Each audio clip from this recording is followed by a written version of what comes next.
解貴陽空中怪車呢一件咁頂流嘅超自然離奇事件會發生喺當年技術落後嘅中國，而唔係科技先進嘅美國？要知道，當年嘅我國仲處於發展中國家，所以照計佢基本冇可能喺人煙稀少嘅鄉下地方，一夜之間造成咁多高科技嘅破壞。譬如70噸重嘅火車，究竟係一股咩嘅力量將佢往上坡嘅位置移動咗成20幾米？又到底係乜嘢力量可以將成400幾畝嘅樹林攔腰斬斷，夷為平地？而其中呢啲類似龍爪嘅印記，又同呢一件離奇事件有乜嘢關聯呢？大家好，歡迎翻到嚟大灣區謎檔案。1994年12月1號凌晨3點，貴州省貴陽市北郊白雲區嘅都溪林場就突然出現咗近幾十年嚟好反常嘅天氣。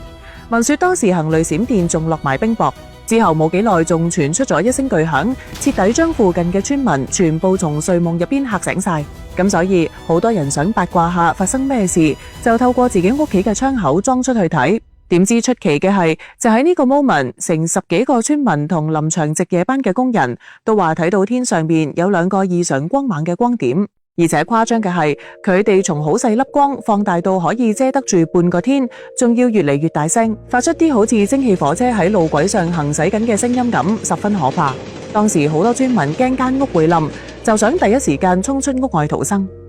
點知就喺嗰時，好多證人都表示屋企所有門窗根本就開唔到，通通俾一股外力吸實咗咁，就係點都打唔開。而直至到天光，以上所描述嘅離奇現象先慢慢消失。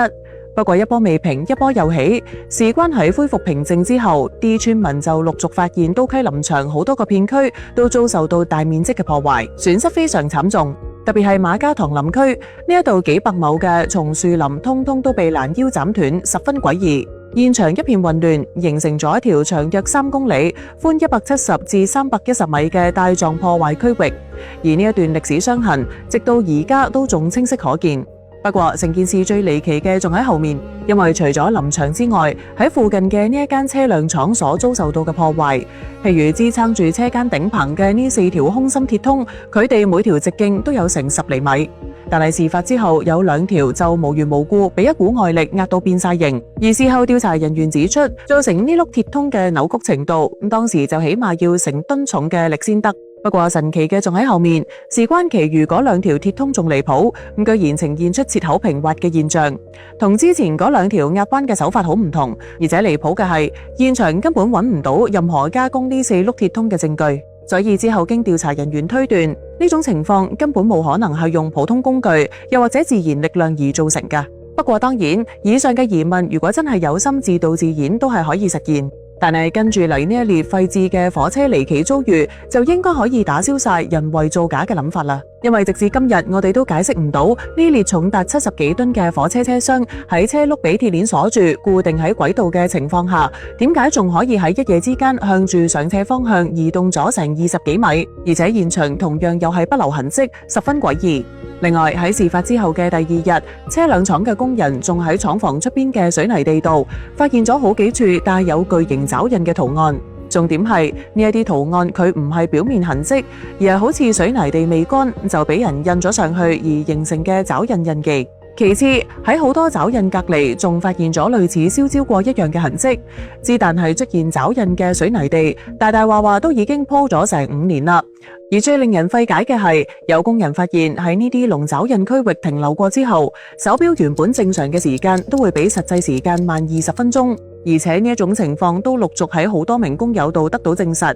有人會慢5分鐘，有啲直情慢成30分鐘。所以照咁睇，呢一種現象同早前喺英美分別發生嘅 UFO 事件好相似，都出現咗時間變慢嘅情況。而目前對此嘅具體講法就話，呢一啲原因好可能係受強烈磁場干擾而導致㗎。但至於係乜嘢可以喺當時嘅農村地方造成強烈磁場，咁大家就真係要好好研究下啦。而且唔單單喺龍爪印區域出現異常狀況，原來喺事發之後嘅受災區域樹林入邊，好多樹苗都出現發育不良嘅情況，佢哋生長明顯受阻。比起其他區域同時間種落地已經長到成10幾米嘅松樹而言，受災區域嘅松樹由始至終都係長得個1米左右。但最令人費解嘅係，呢啲諸如松樹嘅年輪反而比10幾米高嘅松樹仲要密集。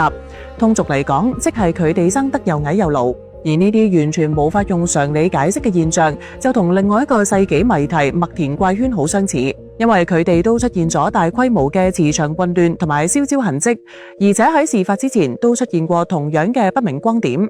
除此之外，事發地點嘅電磁異常亦都非常明顯，好似貴陽電視台嘅晚報記者去現場採訪，隨身攜帶嘅攝像機、相機都通通被磁化，無法使用。但只要離開核心區域一段距離，以上設備就又可以恢復正常運作，相當離奇。而且呢件離奇事件原來仲有後續。喺1995年初，貴州 UFO 研究會就呢件事請咗專家過嚟調查，點知喺調查期間，不明飛行物再次出現，而且今次更加多人睇到佢高速飛過。佢哋形容架飛行物係一架巨大驚人，整體有成幾百米闊，長50-60米，高大約3米嘅長方形物體。另外，仲通體散發出一種俾人感覺好高級嘅綠光。當時佢故地重遊，再次喺車輛廠上空飛過。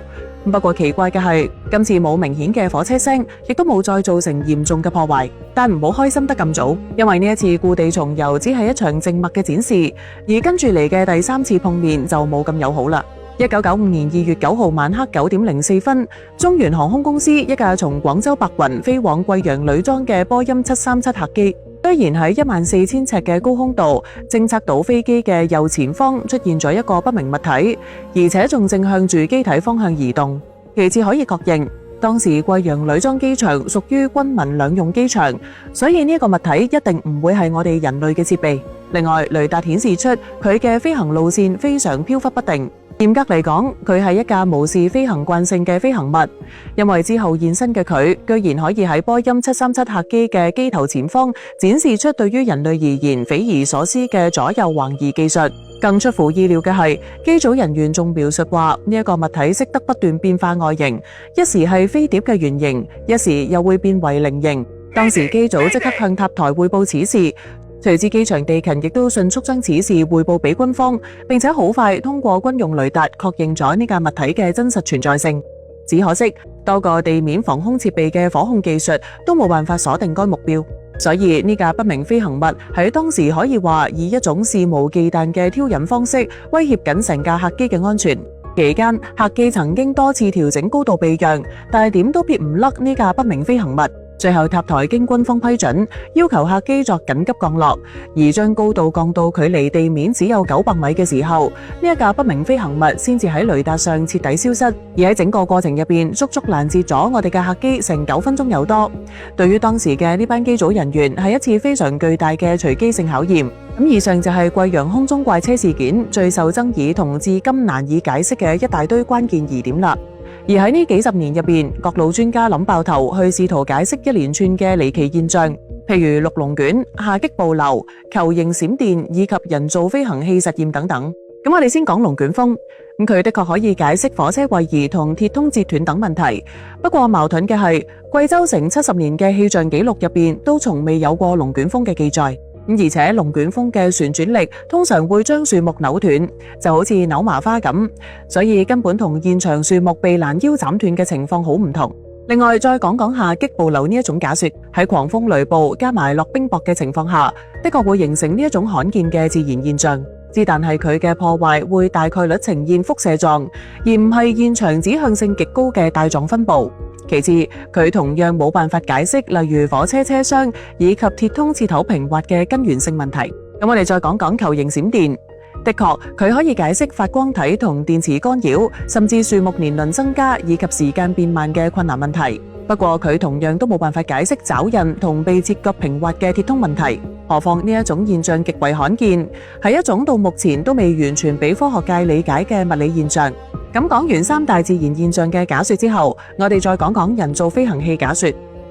當然好多相信科學嘅人都猜測出現呢一種現象係某種新型飛行器嘅飛行實驗。